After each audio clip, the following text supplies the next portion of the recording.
It begins with sound. Not an explosion. Not a gunshot. Just iron screaming against iron, the relentless rhythm of wheels chewing through dark track, and wind that howls like something alive. Night. August 2017. Somewhere between Ravapur and Kandala Junction, the Coastal Express 72 is tearing through silence at full speed. Somewhere near the rear of the train, past the luggage racks, past the dozing families, there is a carriage no passenger has access to. Sealed doors. Numbered locks. Armed officers stationed in the compartment directly beside it. Inside, old currency notes. Stacked. Counted. Accounted for. Worth $40 million. 14 armed men guarded. The locks have been checked 3 times. Nobody is getting in. Nobody is getting out. Except that somewhere between 2 cities, on a moving train, with guards just meters away, someone does. And they take everything. How do you steal money from a locked train while it's moving? Stay with us. Because the answer will change the way you think about what's possible. Morning arrives at Kandala Junction the way it always does, slow, dusty, unremarkable. Officials from the Finance Security Division show up at 7:14 a.m. Routine transfer. One of the junior workers, a man who had done this job for 11 years without incident, pushes open the access hatch for the preliminary inspection. He stops. He doesn't shout. He doesn't run. He just stands there, frozen in the doorway, staring at something that should not exist. A hole. Clean-edged, deliberate, cut directly through the roof of the carriage. Below it, the crates are broken open. The stacking bands snapped. And the currency, nearly $700,000 worth, is gone. Not scattered. Not dropped. Gone. The senior officer, Pramod, walks slowly around the interior. Checks the doors. Sealed. Checks the windows. Bolted. He turns to the guards from the adjacent compartment, still rubbing sleep from their eyes. Did any of you hear anything? Silence. Nothing, one guard says. I was awake half the night. It was quiet. Pramod stares at the hole in the roof. His jaw tightens. Nothing on the outside had been touched, he says quietly. But inside, it was a different story. The investigation begins within hours. And almost immediately, it hits a wall. The guards heard nothing. Hundreds of passengers reported nothing. The train made its scheduled stops, none long enough for anyone to move that volume of currency without being seen. No forced entry. No cameras on the night route. Theories start flying at the first briefing. Inside job, someone says. Had to be. Then where's the money? You can't move 40 locks in old notes without a trail. Fake robbery.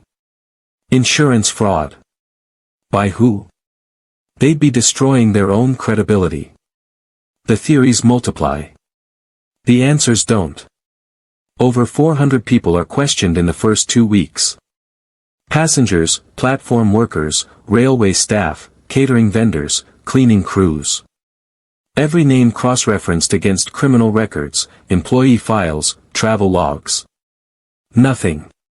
3 weeks in, one detective writes plainly in his report, it was as if the thieves had never existed. If you're hooked so far, hit that like button, it helps more people find stories like this one. The case might have gone cold entirely if not for one analyst, a quiet woman named Divya, working late shifts in the telecommunications data unit, who had a different instinct. Instead of looking at the passengers, she looked at the phone signals. Mobile tower data from the night of the robbery revealed something strange. For mobile devices had been pinging towers in sequence, not randomly, but in perfect alignment with the route of the Coastal Express 72. Tower after tower, at intervals matching the train's exact speed. Someone had been tracking the train. Not from inside it. From alongside it.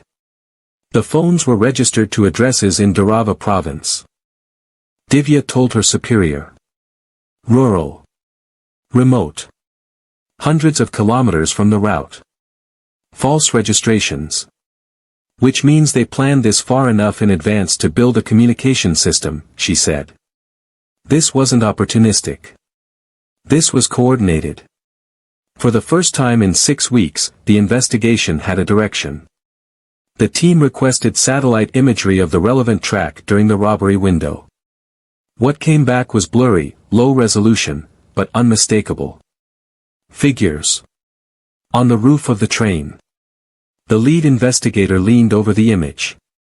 They weren't inside the train. They were riding on top of it. The room went silent. Here is how they did it. At a slow station hours before the final leg, a group of men in railway maintenance uniforms climbed onto the roof of the Coastal Express 72. Not the compartments. The roof. They carried a portable cutting rig, lightweight, battery-powered. They had studied the train's blueprint. They knew exactly where to cut. As the train accelerated into the night, they worked slowly, carefully, using the roar of the tracks to mask the cutter's sound. When the hole was through, one man dropped inside. He moved fast, breaking crates, pulling bundles, passing them up. Communication between the roof team and the ground team below ran through a code of metal tapping signals. Simple. Unjammable. Undetectable. When the train hit a prearranged slowdown curve, the bags went over the side. Into the dark. Into waiting hands. Then the roof team rode it out, slipped off at a minor junction stop, and disappeared. By the time the train reached Candela Junction, they were gone. The money was gone. And no one had noticed a thing. Then came the twist. Within weeks, the government announced a sweeping economic policy. The old currency notes were being invalidated. Any large deposits would trigger immediate scrutiny. To spend the money was to expose yourself. To deposit it was to confess. The men who had just executed one of the most audacious train heists in recent history were sitting on $700,000 they couldn't touch. They pulled off the perfect crime, only to be robbed by fate.